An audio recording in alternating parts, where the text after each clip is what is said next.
TDP ప్రభుత్వ పాలనతోనే రాష్ట్రం అన్ని విధాలా అభివృద్ధి చెందుతుందని TDP state vice president Jhansi పేర్కొన్నారు. నేడు అసెంబ్లీలో ఎమ్మెల్యేల ప్రమాణ స్వీకారోత్సవం సందర్భంగా వారు మాట్లాడుతూ గత 5 ఏళ్ల రాక్షస పాలనకు నేటితో ప్రజలు అంతమందించారని, రాష్ట్రాన్ని అభివృద్ధి బాటలో నడిపించే సత్తా సామర్థ్యం గల నారా చంద్రబాబు నాయుడుకు ప్రజలు పట్టం కట్టారని, టీడీపీ ప్రభుత్వం పాలనతోనే రాష్ట్రం అభివృద్ధి సాధ్యమవుతుందని వారు తెలిపారు. అందరికీ నమస్తే అండి.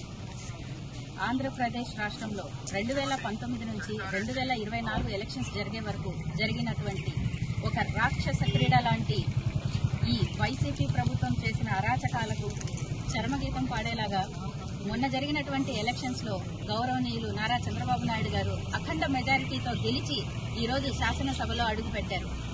నారా చంద్రబాబు నాయుడు అనే నేను అంటూ ఈరోజు ప్రమాణ స్వీకారం చేస్తున్నటువంటి చంద్రబాబు నాయుడు గారికి మా మహిళా లోకం అందరి తరఫు నుంచి ఆయనకు ధన్యవాదాలు తెలుపుకుంటున్నాము. అలాగే ఆల్ ద బెస్ట్ సార్.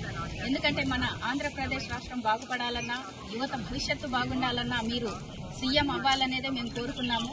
ఆనాడు ఇది కౌరవ సభ, శాసనసభ కాదు, ఖచ్చితంగా నేను మళ్లీ గెలిచాకే శాసనసభలో అడుగు పెడతానని చెప్పి ఈరోజు ఎంతో గర్వంగా అడుగు పెట్టినటువంటి శాసనసభలో అడుగుపెట్టి తన సైన్యాన్ని కూడా ముందుకు నడిపిస్తూ ఈ రోజు ఎంతో గర్వంగా మేమందరం తలెత్తుకునేలాగా చేసినటువంటి నారా చంద్రబాబు నాయుడు గారికి ప్రత్యేకమైనటువంటి అభినందనలు తెలియజేస్తున్నాము. ఆంధ్రప్రదేశ్ రాష్ట్రం ఇక నుంచి అభివృద్ధిలో ముందుంటుంది, ఆడపడుచులకు మంచి జరగడంలో ముందుంటుంది, యువతకు మంచి భవిష్యత్తు ఇవ్వడంలో ముందుగా ఉంటుందనేది మేమందరం కోరుకుంటున్నాము.